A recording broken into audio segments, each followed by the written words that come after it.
June 28, 2000, Arthur Valenzuela was at his home in southeast Fresno when an African-American male knocked on the front door.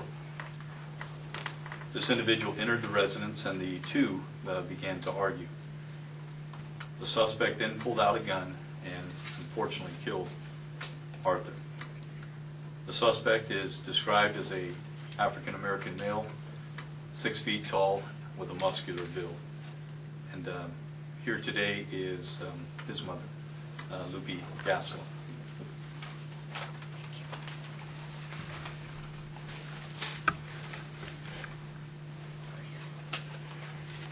I just want to read a short thing, the best I can. My son is Arthur Valenzuela, and because of someone's carelessness, I am here to speak on his behalf. Arthur was a very loving and big-hearted person. He had the heart of a giant. Anything you needed, he was there. His friends were always treated like family. He provided a safe place for them to go to and a shoulder to lean on. But now it's our turn as his friends and family to lend a helping hand. If anyone has any information, even if you think it's not enough, it could make a world of difference. So on behalf of our family and my son, Arthur Valenzuela, thank you. And please, whoever you are, or whoever the people that did this to our children and family, please just show up. Turn yourselves in. We love our kids. We love our husbands, our daughters, all our families.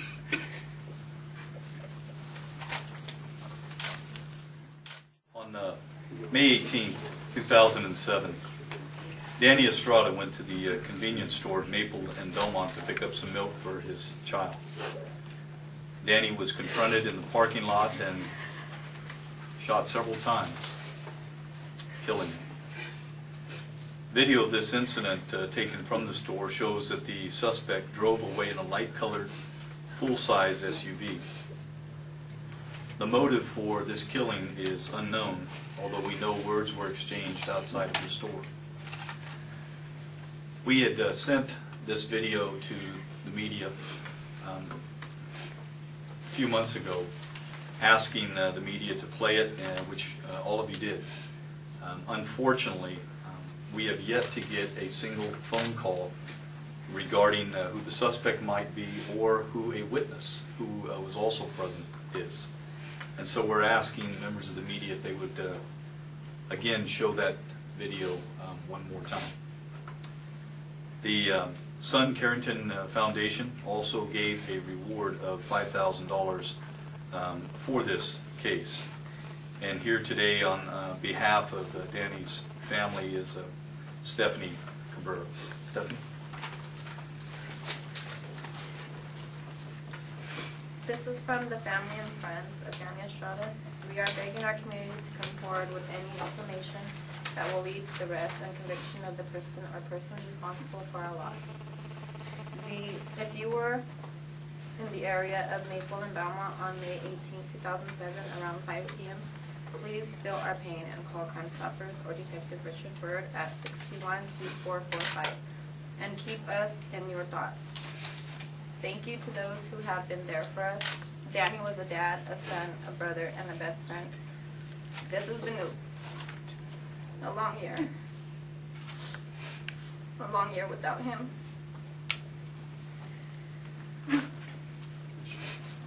So please, if you have any information, please do the right thing and call.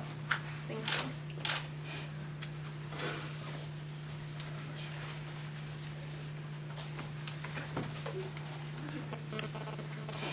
I don't, we didn't know that Hester Ricks was going to be here today, or I didn't.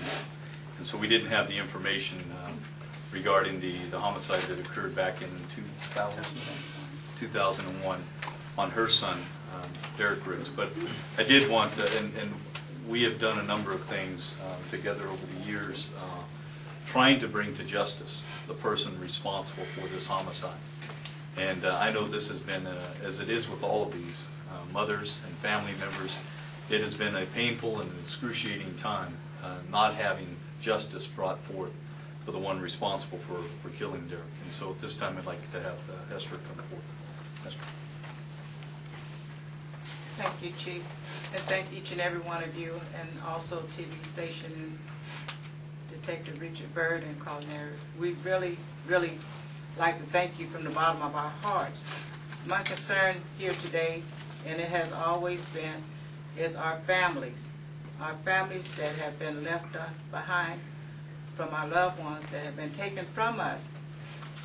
You may not see a great majority of us here, but all of us have grandchildren and children that have been hurt and damaged by these acts of violence. Our children are damaged because they're going to go through life without a father or sister or mother or brother that has been an asset in their life. When you think of all the families that have children that's left behind that don't have anyone to help guide them, not only the ones that have been taken from us, the ones that have been sent off to prison. We have a lot of children out here that's hurting and need our help. They need your help to bring in justice the people that have committed these acts and have not been brought forward. So if you know of these people, there's awards. Mrs. Nellie has a reward of $50,000. And if that's not enough, just think of the children that David has. We hear so much in our communities today about senseless acts of violence, people that are killed as a result of some type of a drug transaction, people that are killed as a result of gang activity, people that are killed as a result of a domestic violence situation, or people that are killed as a result of a disturbance. But you know, regardless of the lifestyle a person leads, regardless of the circumstances that surround that death, every single one of these homicides, there is a family that is left behind, and those families are the ones that are here today. And every family, there is a mother, there is a father, there are children, as you have heard, that have been left behind. There are siblings that have been left behind, and these are individuals that will hurt the rest of their life, and these are individuals that are impacted the rest of their life. And so what we're asking today is that for people within the community that have that piece of information that would help us to solve one of these cases, if you don't bring that information forward out of the goodness of your heart, we ask that you would at least bring that information forward as a result of a reward that is being offered. For every one of these unsolved homicides today, there is a $5,000 reward being offered by Crime Stoppers for information leading to the arrest and conviction of the suspects responsible for this crime. And so we're asking that that information be provided to us.